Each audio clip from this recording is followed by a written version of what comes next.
give me five, give me double time.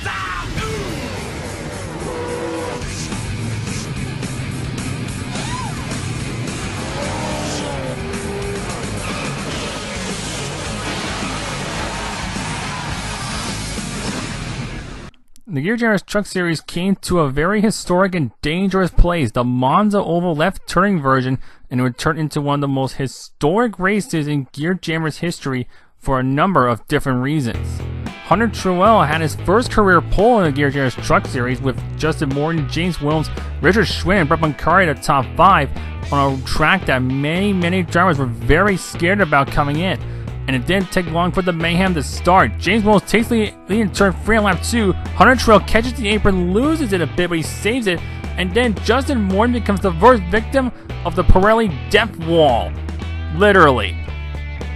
He was destroyed, but he would return later on after a tow. And then James McCritchie loses it and then defies the laws of physics on lap number 3. As he comes back down to earth, Aaron Cummings doesn't see him until the last second and pile drives him.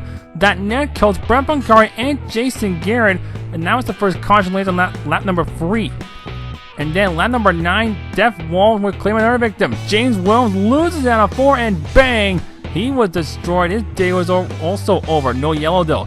Lap 10 though, there was a battle for the lead between Hunter Truell and Jordan Malish. They were going at a nip and tuck throughout the whole race, and there was an example of how 2x2 racing can work on this track, even though it is very sketchy. Then later, Jordan and Malish will actually come back on Truell and actually reclaim the race lead, but behind them, Ryan Fitzpatrick loses it and then gets stuck on the berm on the inside. He was forced to tow, and he was also fall back in the field. Meanwhile, then lap later on, Truell and Malish were still going at it on the end of the first segment. Brian then spun in the background in turn 1. Truell loses the lead and then scrapes the wall at turn 2, so he would lose the ground. But then out of turn 4, Frank DiMaggio would help him anymore, gets by Jordan Malish right at the stripe, and he would win segment number 1. And then later on segment number 2, things would get even more completely crazy. As Malish and Truell were battling for the lead, he loses control, gets on the apron again. It looked like he would have it saved, but out of turn 4, he gets on the apron, loses it, and the death wall claims its third victim of the race. And then the big moment came. Lap 30, Truell hits the wall, that starts an accordion effect, and then kills literally the rest of the field. With that being Brian Den, Richard Schwinn, and a couple other trucks involved, and that set up a very interesting and unique scenario.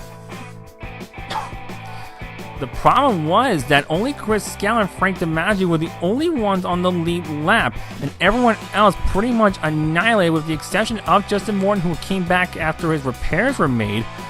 So the officials decided to make it a 40-lap race. On the last lap, DiMaggio gets outside of Scala, but Scala just barely holds him off at the time of the caution flag coming out to win at Monza. Final results, as they were unofficial, were Chris Scala, Frank DiMaggio, Justin Moore was the last truck running. Then it's Hunter Truell, Brian Denjo, Petrick, Andy Moore, Jordan Malish, Richard Schwinn, and Ryan Fitzpatrick will round out the top 10.